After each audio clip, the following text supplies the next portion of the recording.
Football thrives on drama, but yesterday's announcement was seismic.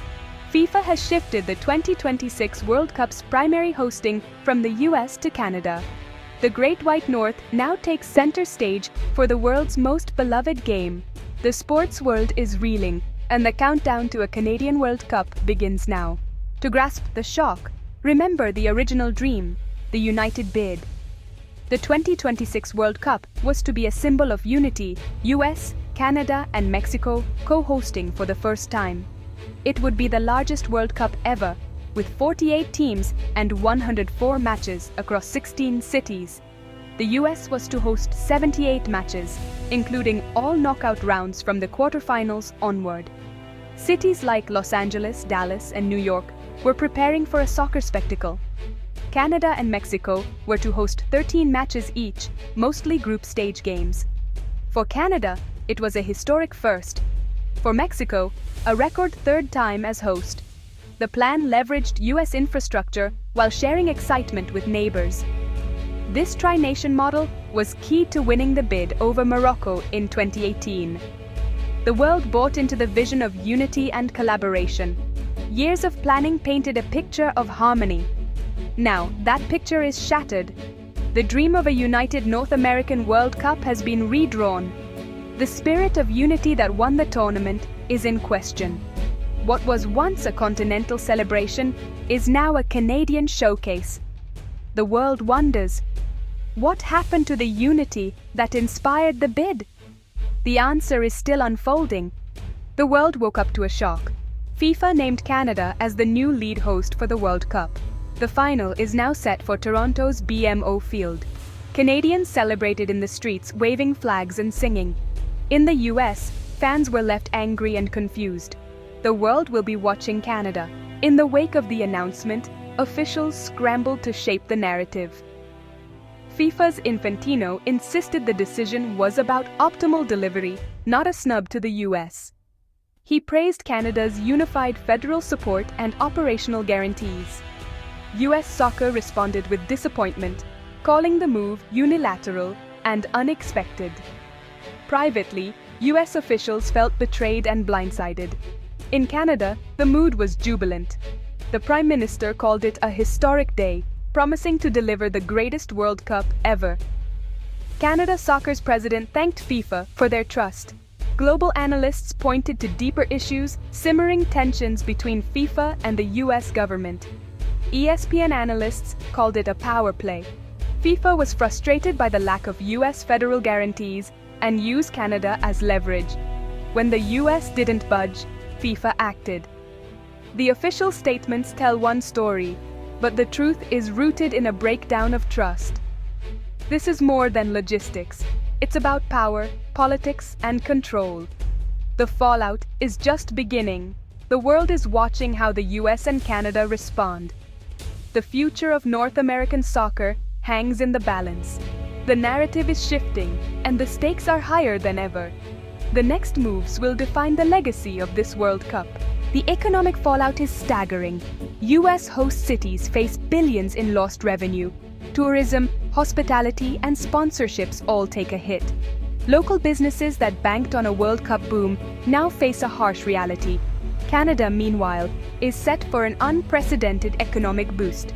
Billions will flow into cities like Toronto and Vancouver, creating jobs and driving investment.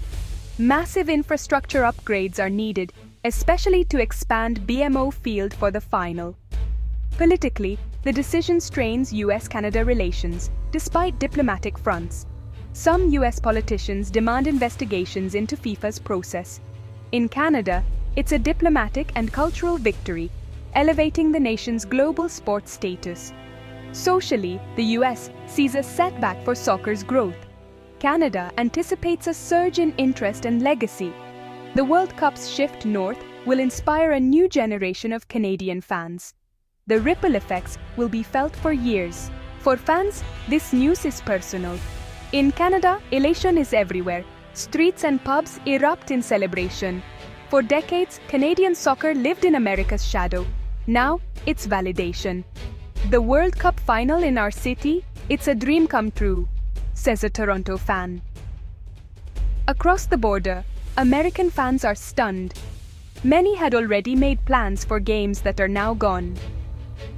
"It feels like the party moved and we weren't invited," laments a Dallas supporter. The disappointment is sharpest for those who remember the 1994 US World Cup. Social media is alive with playful rivalry, memes, jokes, and a new sense of competition. For Canada, it's a chance to step out of America's shadow. For the US, a humbling moment. The US men's national team, once dominant, now plays a supporting role on Canadian turf. Canadian players call it a game changer. American players feel a missed opportunity. The dream of lifting the trophy at home has moved north. The rivalry is renewed, and the stakes are higher than ever. Both nations are redefining their soccer identities. The world is watching this tale of two neighbors unfold. The legacy of this decision will last for generations. With Canada in charge, the challenge is immense. The original plan had just Toronto and Vancouver as hosts. Now, more cities are needed. Montreal and Edmonton are back in the mix as the tournament becomes a true coast-to-coast event. Stadium upgrades are urgent. BMO Field must expand from 30,000 to 80,000 seats for the final. Vancouver's BC Place is ready, but other cities need major improvements. Logistics are daunting. Canada's vastness means long travel for teams and fans. Transportation, accommodation, and security must all scale up. The government pledges full support, seeing this as a nation-building project. The risk is high, but so is the reward. The World Cup will showcase Canadian diversity and hospitality.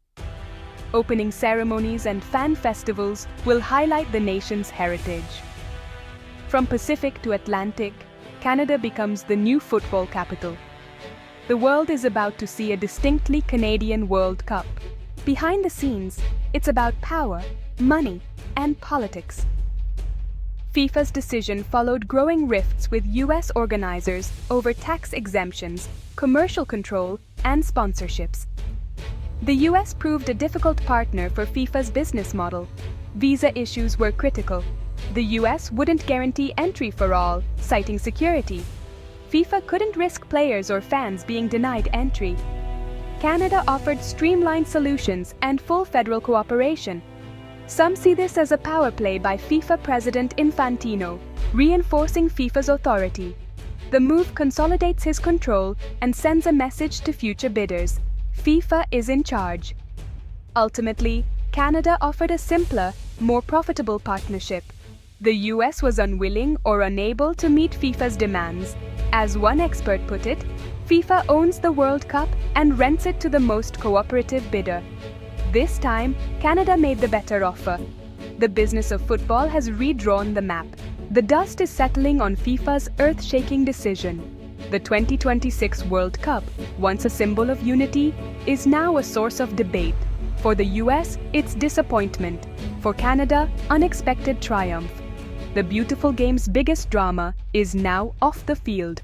This episode will be studied for years as a lesson in sports diplomacy and global power. As 2026 approaches, the focus will return to the pitch.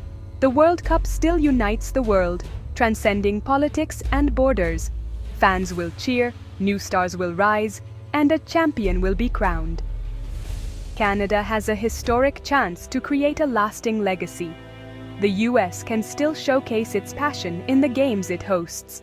The spirit of unity may be strained, but football's power to unite endures. By kickoff, let's hope the focus is on the love of the game. Share your thoughts on this historic shift. Football's new North Star is shining.